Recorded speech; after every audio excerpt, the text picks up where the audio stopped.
They weren't side characters. They were the movie. Dangerous, seductive, unforgettable. These 90s women didn't play it safe. Here are 12 films where the screen couldn't handle their heat. Vintage, bold, and still burning. Let's get into it. The Last Seduction, 1994. The Last Seduction, 1994, lives or dies on Linda Fiorentino, and she owns every second. She plays Bridget, a woman who steals drug money from her husband, skips town, and starts working the locals in a quiet upstate town. But this isn't a redemption story. It's a setup. Fiorentino plays it cold. No panic, no guilt, no wasted movement. She doesn't lure people in. They walk straight to her. Her delivery is sharp, dry, and always in control. Every line feels like a test. The film got buried by its own release strategy. It aired on cable before theaters, so Fiorentino wasn't Oscar eligible. Didn't matter. She still walked away with a cult following and one hell of a legacy. Sliver, 1993. Sliver 1993 came out a year after Basic Instinct, and Sharon Stone was everywhere. This time she plays Carly, a book editor who moves into a sleek high-rise where the neighbors keep dying. She's not the killer. Probably. Stone plays it more reserved here. Quieter, more vulnerable, but she still controls the screen. The tension doesn't come from big scenes. It's in the pauses, the looks, the way she leans into silence. The movie leans hard into voyeurism, hidden cameras, strange glances, people watching people. It didn't land with critics, but the soundtrack sold millions and the vibe stuck. Stone didn't need another hit. She just needed to remind everyone she was still in charge. Wild Things, 1998. Wild Things 1998 turned Denise Richards into a pop culture flashpoint. She plays Kelly, rich, spoiled, and way more dangerous than she looks. It starts off like a scandalous teen drama, then twists into a legal thriller, then goes completely off the rails. Richards walks the line between sultry and untrustworthy with total confidence. She's not trying to be deep.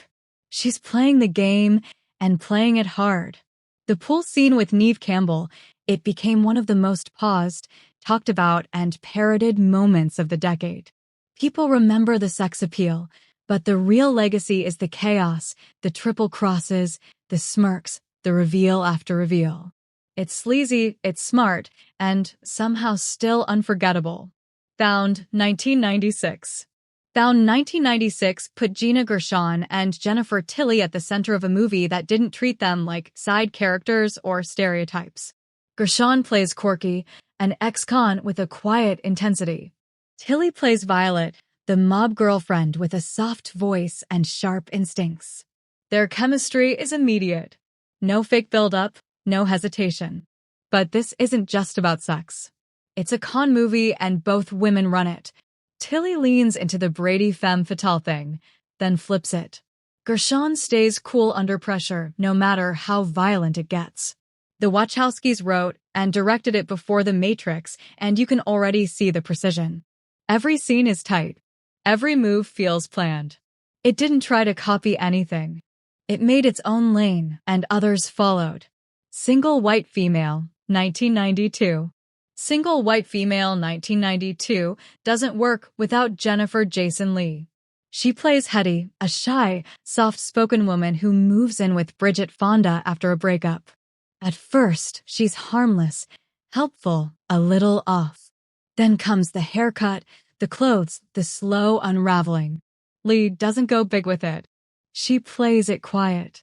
Awkward glances, nervous smiles, and sudden intensity. You're never sure what's real, if she's lonely, manipulative, or both. That balance is what makes the movie stick. It hit right as 90s thrillers were becoming a thing. Glossy, dark, full of sexual tension and control issues. Leigh didn't just play the villain. She made her believable, and that's what made it scary. Species, 1995.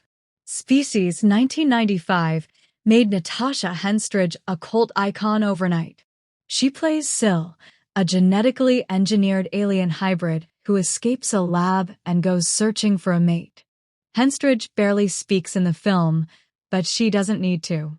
Her performance is all physical. Curious one minute, deadly the next. There's a weird innocence to how she moves through the world, then she flips fast. It's part horror, part sci-fi, and part glossy 90s thriller with wild practical effects. The film didn't get much love from critics, but it made a mark, especially in late-night cable history.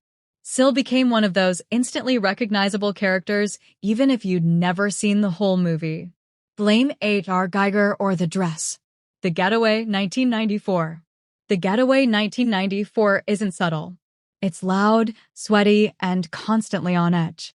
Kim Basinger plays Carol, a woman stuck between loyalty and survival after helping bust her husband out of prison. She doesn't play it soft. She's angry, unpredictable, and always ready to throw down, verbally or physically. There's real tension between her and Alec Baldwin, partly because they were a couple off-screen. It bleeds into every argument, every glance. Basinger gives the film its bite. She's not arm candy. She's part of the chaos.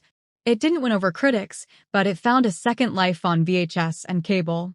People remembered the motel scene and how Basinger never blinked, even with a gun in her face. Color of Night, 1994. Color of Night, 1994 is a wild mix of therapy sessions, murder mysteries, and long, very graphic sex scenes. Jane March plays Rose, or maybe someone else, depending on how deep into the movie you are. She's unpredictable from the start. Sometimes playful, sometimes dangerous, always pulling you off balance. Her performance isn't showy. It's all in the shifts. Voice, posture, expression, like she's slipping between masks without warning. The movie flopped in theaters, but found a second life on VHS. Late-night cable turned it into cult material. People might not remember the plot, but they remember her. And that rooftop scene, still debated, still replayed, still completely unhinged. Fair Game, 1995. Fair Game 1995 was Cindy Crawford's one shot at action stardom, and the movie leans into that hard. She plays a civil attorney who gets caught up in a mess involving ex-KGB assassins and stolen data. The plot is thin. The dialogue is rough, but none of that really matters. Cindy isn't trying to disappear into a role. She's there to be Cindy. Camera ready in every scene, even when outrunning explosions. Her performance is stiff, but watchable. It works because the movie never pretends to be something it's not. It bombed at the box office, then quietly built a cult following on late-night TV and home video. It's not great, but it's fun, and she never breaks a sweat. Jackie Brown, 1997. Jackie Brown, 1997, gave Pam Grier her comeback, and she didn't waste a second. She plays Jackie like someone who's done playing nice, calm, collected, always thinking 2 moves ahead. Grier doesn't choose scenery, she grounds it. There's power in how little she reacts. She'd been a legend since the 70s, but this was something else. Older, sharper, cooler. Then there's Bridget Fonda, blonde, stoned, barefoot, and dangerous in her own way. She plays Melanie, the kind of woman who looks harmless until you realize she's been playing dumb on purpose. Tarantino shot both like icons. Different styles, same impact. It's a hangout movie with tension baked in. And the slowest, coolest sting in crime film history. The Hand That Rocks the Cradle, 1992. The Hand That Rocks the Cradle, 1992, turned Rebecca De Mornay into one of the most memorable villains of the decade. She plays Peyton, the new nanny with a hidden agenda. At first, she's warm, supportive, almost too perfect. Then things shift quietly, slowly. De Mornay never overacts. That's why it works. Her control is the performance, the smile, the calm voice. It all hides something colder underneath. She doesn't seduce with sex, she seduces with trust. The movie came out during a wave of polished suburban thrillers, but this one stuck. People didn't remember the plot, they remembered her standing in the nursery, holding the baby, and never looking away. Basic Instinct 1992. Basic Instinct 1992 made Sharon Stone a global icon almost overnight. Before this, she'd done some TV, a few B movies, and a small part in Total Recall. Then came Catherine Trell. Smart, seductive, dangerous, and always one step ahead. She wasn't playing a love interest. She was the one holding the weapon and writing the story. Stone fought to keep the role and then completely owned it. The look, the voice, the stillness in the interrogation room. Critics debated if it was feminist or exploitative. Audiences didn't care. They were hooked. It became one of the most talked about movies of the 90s. And yeah, no one forgot that scene or that stare.